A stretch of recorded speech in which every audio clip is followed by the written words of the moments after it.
Everybody, Mike Vacchi, Princetontrader.com here with your Monday market webcast. All right, daily chart, and you can see where we've just been, we've been in this upper band ride really between the second standard deviation upper band and the third standard deviation upper band for about, call it, 2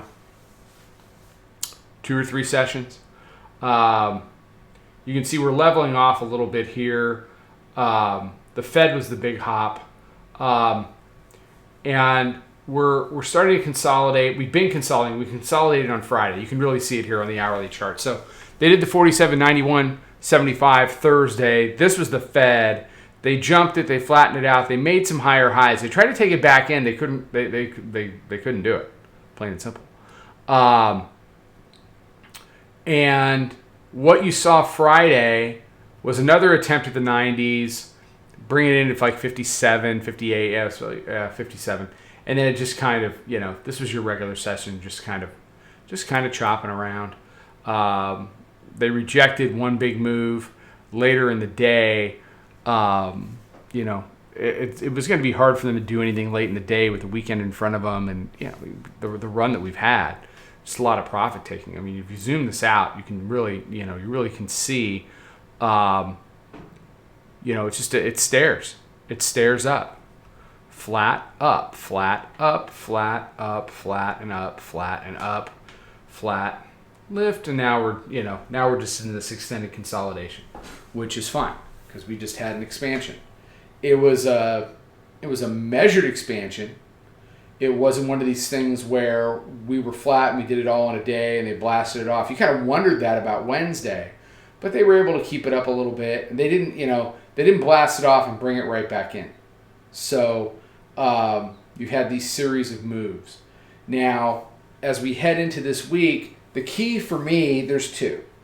As far as the long side goes, as far as the bulls go, I mean, until they can start printing something with a 48 on it and leaving it up there, the chances of continuing to meaningfully progress to the upside, it's just not ready. They're just not ready. And it's a very tall order because on the consolidation chart, the highs from January of 2021 was I want to say it was 48.03 quarter. I mean, we're there. We are there.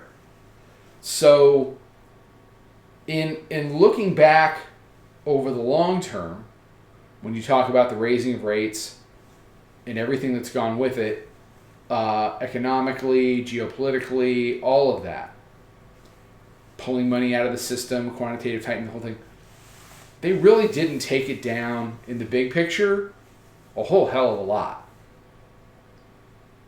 Sorry. From an index standpoint, they really didn't take it down all that far.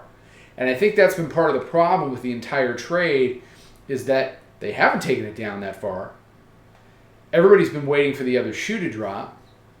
That shoe's not dropped. And as the data points get better and, things start to look, at least theoretically better, you start to see the market lift. And now you've got a lot of people fighting this tape. And when people fight tapes, you tend to continue to make highs. Bottom line. When people fight tapes, you continue to make highs. And that's really where we are now. Are we done? Is 47.91.75 the high? I have no idea. Neither does anybody else. But if the bulls are going to continue to progress this tape, they're going to have to not only get above 4,800, they're going to have to be comfortable trading up there. They're going to have to turn it into support, and they're going to have to lift it. Does that mean we're going to come in a big way? Probably not. Probably not. Going down and testing the 9-day at 47.06 over the course of the next week, 2 weeks, that's not coming in a lot. That's just, that's just the tape. That's higher highs and higher lows. I don't want to hear about any intermediate to long-term bear thesis anywhere above the daily midband, the 20-day simple, which is way down at 46.60? 46.58? Go close below there, stay below there for a couple of days, and we can start talking about that. Until then, shorts are good for a rental. They're good for a trade. But when they stop working, you better cover and get back on the right side of the trend. It's been the opposite for a while, and that's fine, but it's not anymore. And we as traders have to adjust to that. Otherwise, you become a contrarian tape fighter, and you end up coming in every morning and get your teeth kicked in. And what's the point of that? So, again, bulls got nothing till they get comfortable over 4,800 and stay there. Bears got absolutely nothing above the weekly pivot, absolutely nothing above the 9-day. And they have no intermediate or long-term relevancy until they get below the 20-day and stay there. All right. Everybody have a fantastic day. Be safe, be healthy, take care. Trade them well. 74 to 78 is going to be important off the open today. I'll talk to everybody tomorrow. Follow us over on Twitter, Instagram, and Snapchat at Princeton Trader. Check us out on Facebook and join us for a free trial at www.princetontrader.com. Trade them well.